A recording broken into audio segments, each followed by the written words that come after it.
Well, thank you all for attending this very valuable program today. My plan is to teach you a proven blueprint for building resiliency and thriving during challenging times. This is going to be the exact same blueprint that I've used with elite athletes, including 3 Olympic gold medal winners and hundreds of professional athletes during my 37-year career as a professional sports psychologist.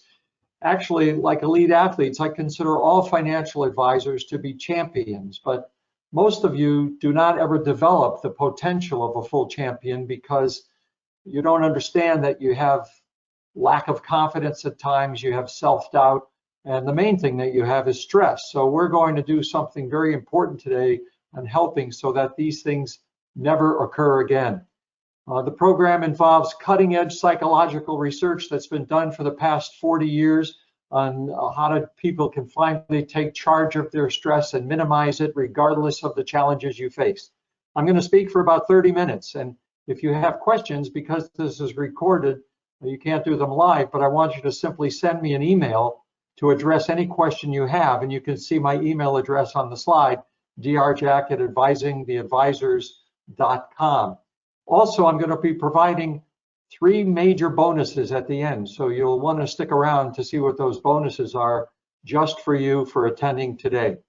My goals today are twofold. One, I'm going to teach you the #1 cause of any stress you will ever experience, because how you deal with stress is one of the most important determinants of how long you will live and how well you will live, actually. So it's not only affecting your career, but your longevity.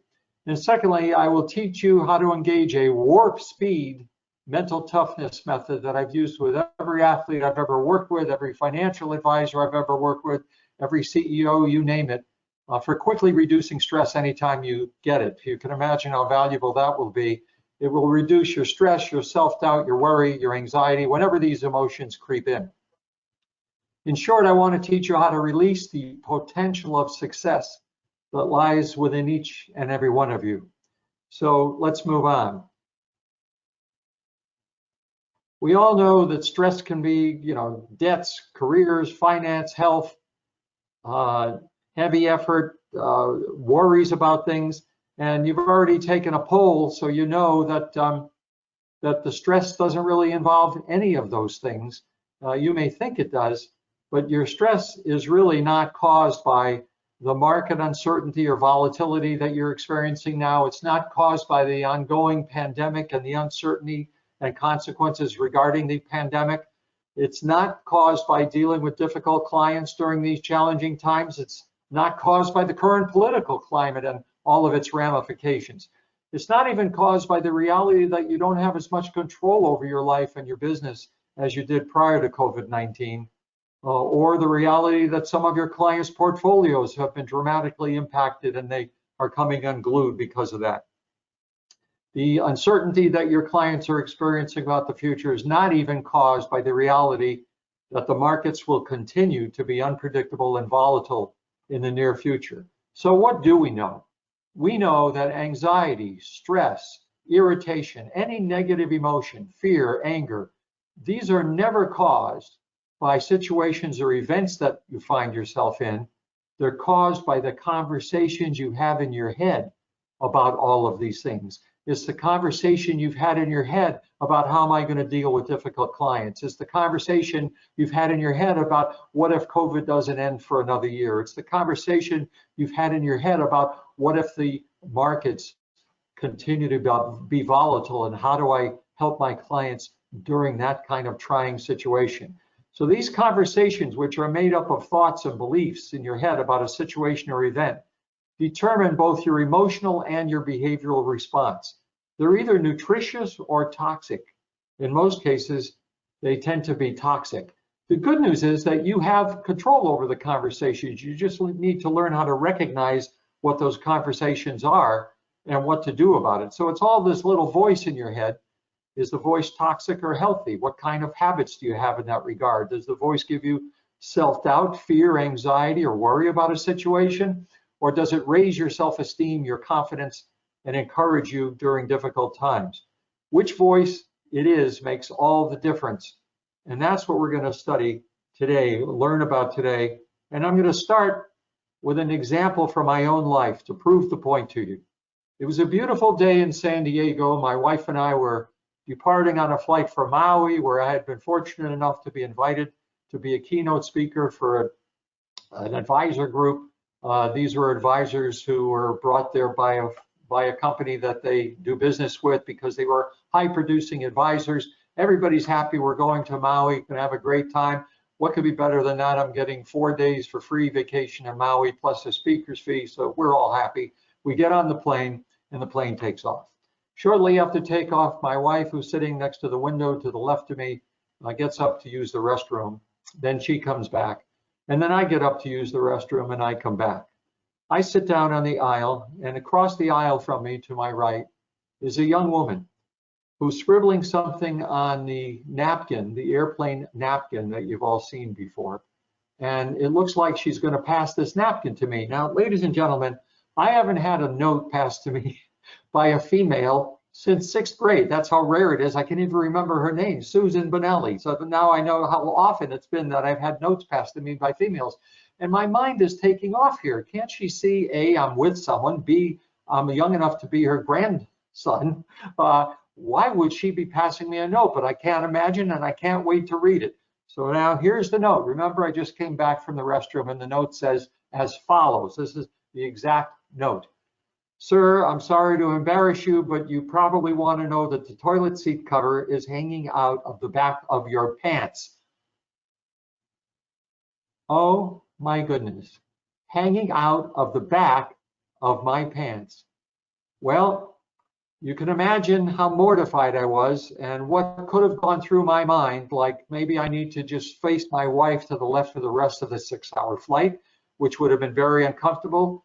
But no, I thought about this for a moment and I responded to the young lady, on the contrary, I thank you for handing me this note because you have now given me an opening for every speech I do from now on. Because the whole point is, it's the conversations in our heads that determine whether we're going to be anxious or not. That's the key. It's not the situation. So there's a good example where I turned something that could have been completely mortifying around and changed it into something positive. So the key takeaway is the conversation I had in my head about the event determined my mood. I wasn't anxious, I wasn't stressed, I wasn't embarrassed. I was actually grateful because I was going to start using it immediately in my speech. And I had an epiphany at that moment. The epiphany is everything I've known in the field of psychology. Why don't I ever use this? Here's the epiphany. Your emotions and your behaviors always react immediately from your thoughts. It's your thoughts that are the culprit here. So situations and events that take place lead to an internal conversation. That internal conversation determines what your emotions and behaviors will be. Are you going to be calm and happy and excited and motivated like I was prior to doing this presentation? Or are you going to be worried and concerned and anxious that something could go wrong? See, the choice is always yours. And your internal conversations are based on thinking habits, on our subconscious negative beliefs that many of us have that are reinforced thousands of times unconsciously. Let me tell you what I mean by those beliefs. We call them iceberg core beliefs. The reason I call them iceberg core beliefs is because most of it is not in your conscious awareness. These are habits that you've developed over the years that lead to out of kilter emotional reactions. For example, let me give you some examples of these core beliefs that a lot of us tend to have without challenging them. Asking for help is a sign of weakness. We're all products of our past history. Since I've always been that way, there's nothing I can do to change. Or there's a right and perfect way to do things, and anything short of that will be catastrophic. So I need to be perfect is one of these unfortunate core beliefs. Everyone who knows me believes I'm talented and I'm smarter and I'm successful than I really think I am. And it's only a matter of time before they figure it out, and boy, am I going to be embarrassed. So these are some of the major core beliefs that a lot of us have lingering below the surface that drives the way we think. You're not a prisoner of your past behavioral habits. You're not even a prisoner of your DNA. You can modify your mindset, which is why I have courses for financial advisors called Developing the Mindset of a Champion Financial Advisor. You can modify your mindset And you have to do that by understanding the belief systems you have and deciding that it's time to change those belief systems. Now, at the core of those belief systems, for most people, is a feeling of worthlessness and hopeless feeling that I can't control what's built into me. But you can change any iceberg belief that you developed over the years. It's your choice. These conversations contribute to both your mental and physical health, and you can change those beliefs that aren't healthy. The goal here is to create harmony between our mindset, our emotions, and our behaviors. So once you change the way you think about yourself, you change your beliefs about yourself. Once you change your beliefs about yourself, you change the internal pharmacy, which impacts our health, our wellness, and our longevity. You're not a prisoner of your past habits or your DNA. For example, if you have type A personality, which most of you do, and you probably know about it, that's okay. All of the toxic behaviors that make up some type A personality traits can actually be modified. So the most important ones are the anger ones, but all of this is in my book, and we'll talk about how you can get my book later. I don't want to take time on that right now, but it's just to make the point that you can change your personality traits that are important for you to change at any time. So the most important skill you can learn for both your business success and your overall health and longevity is how to manage your stress. And you manage the stress from the inside out by taking charge of your internal self-talk and stopping poisonous, self-destructive, toxic self-talk. The same as I've done with elite football players, for example. I need to know what they're thinking prior to going out on the field, because those thoughts will in large part determine what their performance will be. Why? Because if they're thinking toxic, negative thoughts like, I hope I can beat my opponent today, or I hope I don't mess up like I did in practice, that will immediately tighten up the body, thinking your brain thinks there's an emergency, and if your body is tightened up, you can't perform any way that you like to, either physically or mentally. Now, you can't be positive and negative at the same time. One or the other must prevail. So the more you think positively, the more you can clear out the negative thoughts. And I'm going to talk about negative thoughts now. What are the most frequent negative thoughts we have? There are thoughts that start with the phrase, what if? I call this the two worst words ever put together in the English language, what if? Because they're almost always followed by something negative. Or you might say to yourself, I shouldn't have done that. Or maybe I have to do this. Or I hope I don't do that. That is the most negative thing that people can do, but it's a habit that most of us have. And neuroscience teaches us that every thought, positive or negative, chemically and electronically transfers to every cell in the body instantly. Our irrational beliefs and thoughts lead to toxic self-talk, which chemically and electronically instantly affects every cell, even if those beliefs or thoughts are irrational. Your brain doesn't judge them, it just goes along with what you want. You're the captain of the ship and the brain goes along with it. The same as if I said to you, close your eyes and imagine that I've cut a lemon in half and I'm putting half of the lemon into your mouth, and I want you to take a nice squeeze on that lemon and feel the juice going into your mouth. If you close your eyes and really did that, you'd start salivating because your brain is believing that you're really doing it. So we fool our brains all the time with silly thoughts, with toxic thoughts that don't make sense, but the brain goes with it. It's the default position. The neuroplasticity of brand new science is the ability of the brain to redirect and generate new networks of connections by practicing nutritious thoughts and stopping the toxic thoughts. So let's review for a minute. And by the way, I know I'm going fast because of the time that we're going to have today, but you can always email me your questions at drjack@advisingtheadvisors.com. I will respond to every single one of them.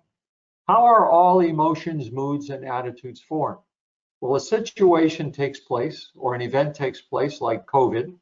You have a conversation in your head about it. That could be toxic or healthy. The conversation then leads to the emotions, the moods, the attitudes, and the behaviors. The average person has about 60,000 thoughts a day. Research shows that the vast majority are negative and lead to self-doubt, worry, insecurity, and lack of confidence. Negative emotions Fear, anxiety, and stress resulting from toxic self-talk wire into the brain 1,000 times faster than positive ones in order to protect us. It's a survival mechanism from our ancient reptilian brain, developed when we had to fight off predators and hunt down our food, so we had to think and act quickly.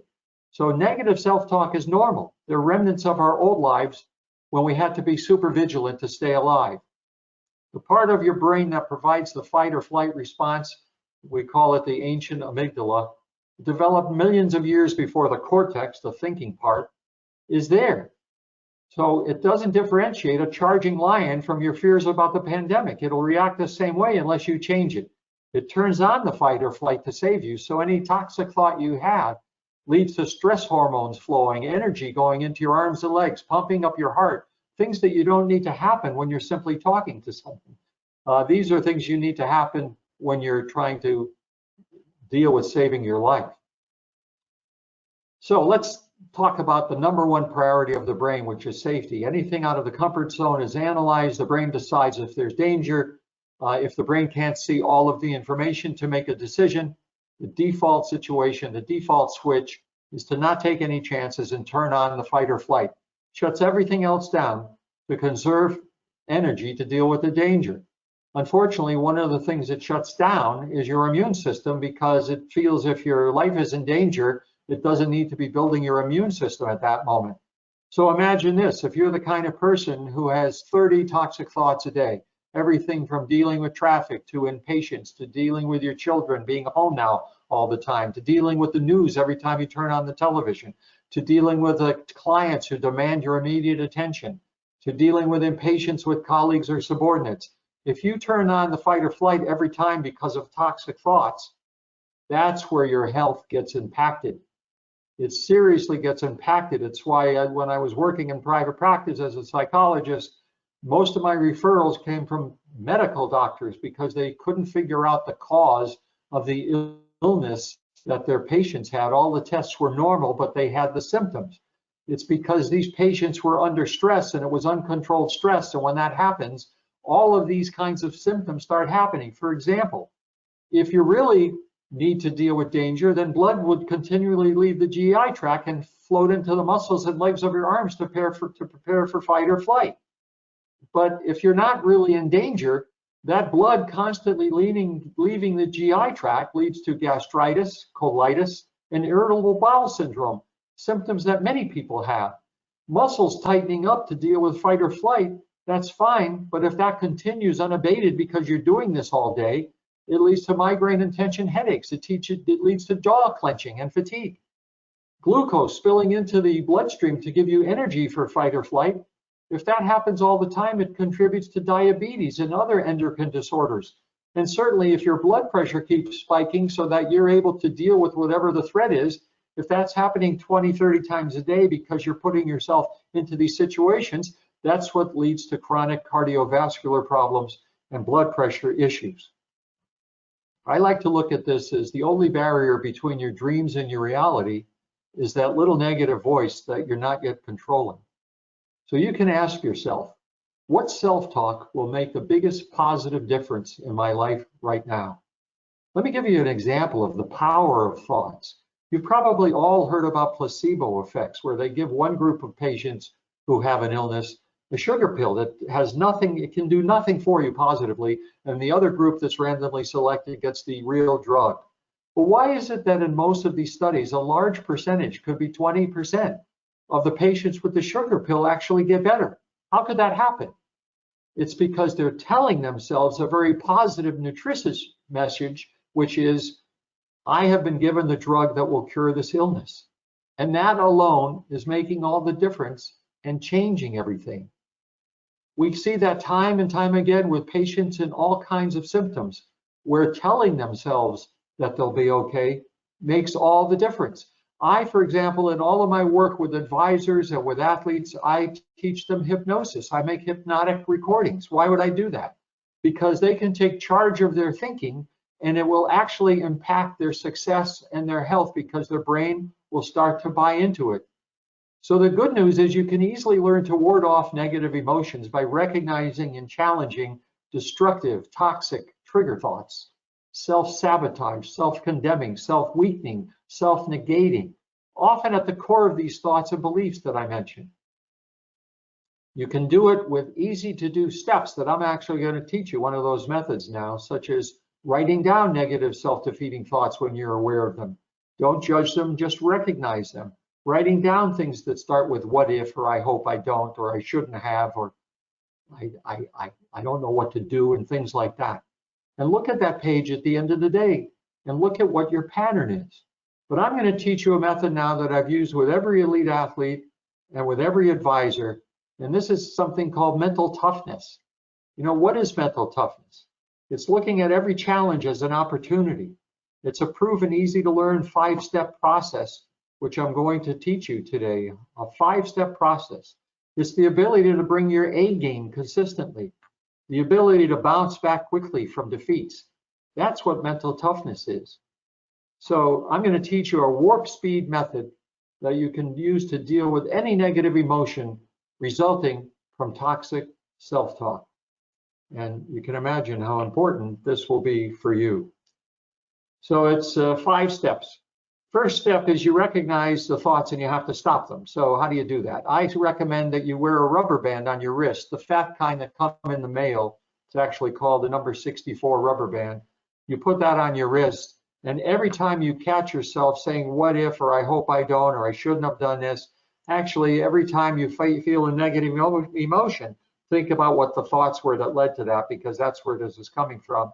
Every time you do that, you snap the rubber band to stop the thoughts. Now, you may have to snap it a few times. We're stubborn, but your brain will eventually get the message, I don't want this pain, I'll stop the thought. Once you've stopped the thought, the next step is to take some nice deep breaths, and we call this diaphragmatic breathing. Nice deep breaths in through your nose to the count of 5, hold it for the count of 5, or 4 rather, and then out through your mouth to the count of 7. So I'm going to do this right now with you. When I say go, you breathe in through your nose to the count of 5. 1, 2, 3, 4, 5. Hold it. 2, 3, 4. Out through your mouth like you're blowing through a straw to the count of 7. Once again, in through your nose. 2, 3, 4, 5. Hold it. 2, 3, 4. Out through your mouth. 2, 3, 4, 5, 6, 7. That is a calming kind of breathing. It forces you to breathe through your diaphragm, the same kind of breathing that musicians and singers learn to do at an early age, where your stomach expands when you're breathing in and it contracts when you're breathing out. You can practice this watching TV. Just hold your hands over your stomach and eventually it will become natural for you. So once you've stopped that, the next step is to challenge those thoughts that you've just stopped. How do you challenge them? You ask the following kinds of questions. Where's the evidence to support my anxiety-producing thoughts? What's the probability that what I'm really afraid of will actually even happen? Is it just a habit? Could I be exaggerating the situation in my mind? Am I turning a minor setback into a major catastrophe here? Are there alternative explanations to explain what happened or what's going to happen next? Are my conclusions based on emotions rather than facts? Am I using extreme words and phrases in my thoughts? Am I assuming the worst will happen without evidence of that? Those are the ways you challenge your thoughts. That's what's critically important. And once you do that, once you challenge those thoughts, you then go back and you change the thoughts. You reframe them, we call it. You change them to something more rational. So for example, if the original thought was, what if market continues to be volatile for months? You can change that to something like this. I remain focused on my core investment values for my clients. I realize that I have the skills and tools to help my clients' portfolios to grow. I've done it hundreds of times, despite market volatility. That's what I stay focused on. Let's say your original toxic thought was, what if my kids won't be able to go to school full time and I have to work out of the house? I can't handle the noise, the disruptions. Change that to something like this. My children are now learning how to be resilient and they'll learn how to learn effectively online. This is a skill that will help them in college. A third possibility, how will I deal with my difficult clients during these unpredictable markets? You can change that to, I can anticipate their concerns, provide them with proactive webinars, meetings, calls, whatever you like, with realistic strategies to modify their fears and comfort them, knowing that we've got this covered with the way that we're dealing with their portfolios. So those are just some of the ways that you can change these things. Again, all of this has gone very fast. If you want more information, email me at drjack@advisingtheadvisors.com. Let me give you sort of a summary of what I call the 3 R's of supreme success over stress. Number 1, recognize that your negative, the first R is recognize that your negative or toxic self-talk habits, when you recognize them in the first place, then you can do something about it.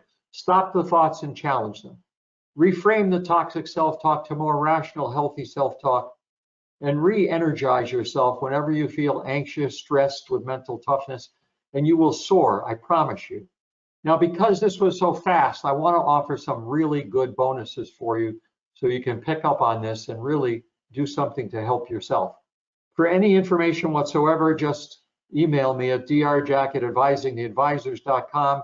You can call at 949-510-5660, leave me a voicemail. And I'm offering a free coaching session for 10 advisors. Now, how am I going to determine the 10? I'm going to wait until all of you have viewed this, and I'm then going to do a drawing next week or the week after. Whenever all of you have viewed it, I will do a drawing. I will pull 10 and email you and let you know that you have a free coaching session, which is a real bonus. Next, bonus number 2, my game-changing book, The Financial Advisor's Ultimate Stress Mastery Guide, is a $37 book, but I'm going to provide an online version for you for only $15 that has everything you need. So all you have to do is email me at the same email address and say you're interested in my book, and we'll arrange for that. And finally, I have a major course called Developing the Mindset. There are actionable skills to quickly develop the mindset of a champion financial services professional. You can earn 12 continuing education credits, a voucher for that, by simply registering for the course. Anybody here who is registers for the course from this webinar will get a 15% discount. All you have to do is, again, email me for the discount coupon, and I will take care of it. So ladies and gentlemen, I know this has been rapid and a lot of information, but the key takeaway here is you can do something about this. You don't ever have to suffer from debilitating stress or anxiety or fear or doubt or any negative emotion. Anxiety, procrastination, anger, frustration, it's all really fixable. That's what I've been doing for my entire career, is teaching people how to fix this so that your life will be better and healthier and you'll actually live longer. I even have a client event that I do for advisors called How to Live Much Longer Than Your Kids Hoped You Would. I teach your clients how to live much longer so that they will live better. Can you imagine what a valuable asset that would be for your client events? Again, you want more information, just email me at drjack@advisingtheadvisors.com. And again, I thank you so much for attending today. I'm sure this will make a difference in your lives.